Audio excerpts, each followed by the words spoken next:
Hey everyone, so I just wanted to bring up again, if you've had concussions, migraines, post-concussion syndrome, TBI injuries, nerve pain, make sure you look and see if you have trigeminal neuralgia. So even in the TN forum of individuals who know that they have this, they're going to get an MRI scan done, and the neurosurgeons and neurologists are coming back and saying, nope, you don't have a compression, which means that you're not a candidate for the MVD surgery, which is the microvascular decompression surgery. And that's where there's a tiny hole about this big behind your ear. They'll cut a hole in your skull and then go in and actually place Teflon spacers between the blood vessel and the nerve so they don't touch each other.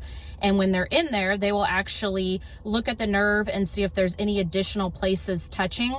And on both of my sides, I actually had an additional compression that was not seen on the imaging. But my MRI was negative, and then I went back in because I started getting electric shock in my ear, eye, and temple. So I'd be talking to someone, and all of a sudden would get a shock in my eye, my ear, or my temple.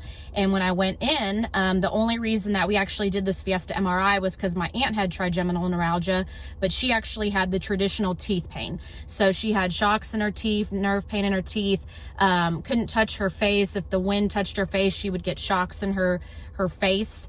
Couldn't drink cold fluids. A lot of food she would eat would agitate it, and then she would have a nerve pain, icepick pain to her eye, which was the one thing that I did have. So I actually went back in Dallas, and my MRI was clear. He said it was just migraines with aura or post-concussion syndrome, so we brought up my aunt. So we did this Fiesta MRI with and without contrast dye.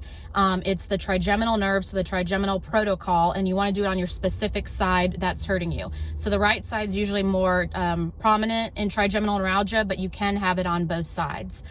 So I actually had the Fiesta MRI done and got my paperwork scanned back, and the radiologist said it was negative. So I was heartbroken and was wondering what's going on. And then 3 days later, the neurosurgeon called, and he is like, I actually looked at your scans and you have a blood vessel on your nerve. You have this. So that's when I basically typed in trigeminal neuralgia on Google, and Dr. Lim came up with some of the videos of the technology they're using and on trigeminal neuralgia, and I knew from above that's where I was supposed to go.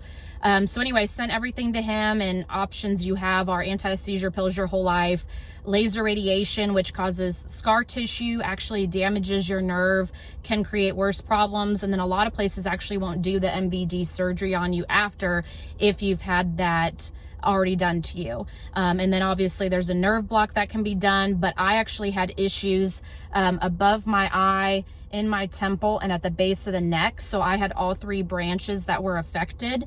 And if that's going on, they don't want to do a nerve block on you because it could actually help one area, but it could flare the others worse. So I wasn't a candidate for that, but I was for the surgery. So the symptoms that I had, a lot of people are asking on those. When I was 15 to 25, I actually used to get vertigo and then lightning bolts in my vision. My whole entire arm would tingle and go numb, like it was just dead weight. And then it would go slowly into my nose, my tongue, my teeth, just like this nerve pain where you would push at the bridge of your nose and feel that nerve pain. And then I would have that icepick pain to the eye. And I was always told these were migraines with aura episodes. And then all of that went away and changed in my 20s from when I was like 25 to 33. And I had horrid nerve pain here where I would just shove my fingernail right here. And that's actually the base of that trigeminal nerve, which runs here up over down your temple and around the side of your neck down here. And I would get that same pain at the base of my neck and that trigger spot on your hairline where there's kind of a knot, and I would just shove my fingernail there.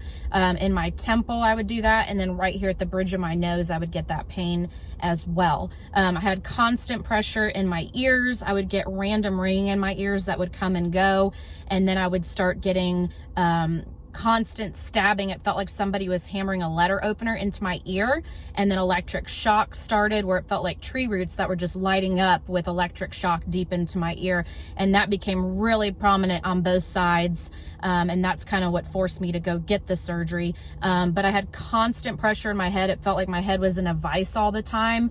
And then I also had blurred vision, strained vision. It felt like little floaters would go across.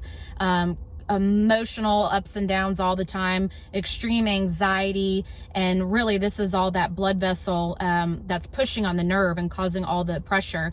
My hand would kind of tingle and I would open and close it to see if I need to get feeling back in there. And then in my temple, it felt like a worm was actually moving, or the blood vessel was like pulsating so hard, and you could just feel that internally. And then one thing I've found out recently, so I've just been communicating with so many awesome trigeminal neuralgia warriors, and so many of them have had concussions like myself.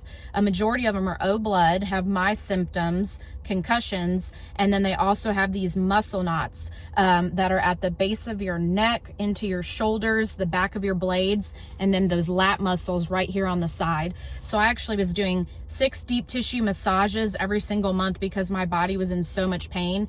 And then I was actually doing dry needling once a week, where they go in and stick the needle all into these knots, and it just pulls it right in to kind of break those up before I really knew everything that was going on. So I think there's a huge connection between concussions and this trigeminal neuralgia. And even if you have all of this laid out in front of you, if you know your MRI is negative, to get that Fiesta MRI, and you have to do the with and without contrast dye. And if you're able to even get that scan, the radiologist read my negative. And then thank goodness the neurosurgeon here actually looked at it and said that the blood vessel was slightly on the nerve. And that's when I got a copy of my imaging. So get a copy of that and find the best neurosurgeon in your state. And I recommend the best in the country. There's several of them, and send your imaging there and let that be read by a professional, and then you can make a plan of action for yourself of what's best. And I think one of the hardest things is all these random symptoms that are connected, and it is a validation when you find out what's going on. I went to a Dallas neurosurgeon just to see another, opinion, just to get that validation. And when I went in, he told me my blood vessel was not on my nerve that bad. I didn't look suicidal to him. Trigeminal neuralgia is known as the suicide disease because the blood vessel continues to wear down the nerve coating when it's sitting on it, and can create scar tissue and worse problems, more direct contact and more pain as you get older. And told me I didn't look suicidal enough, and that all of my problems and all this pressure up here was sinusitis or sinus pressure, even though my MRI was clear there. And then I had never been on anti-seizure pills, never wanted to be on meds since I was 15. And he said, good luck getting your insurance to even cover this surgery for never being on anti-seizure pills, and handed me anti-seizure pills as I walked out crying. So that's what a lot of us are dealing with. And my biggest recommendation is just to push and push. You know your body best, and keep fighting. And there's so much to be learned about trigeminal neuralgia, and that yes, there is a side, I believe, that is from a bad root canal, your tooth being pulled wrong, and that can get the nerve damaged. And that's where everyone's getting the teeth pain, the wind pain, all of that branch is triggered here. But nothing is discussed on this other side of all these different symptoms. And I've talked to 10 of my friends who have this, who are bilateral like myself. It's supposed to be super rare, only 2% have it. But I know 10 people who have it on both sides, and they're all O blood, concussions, all the muscle knots, all my symptoms.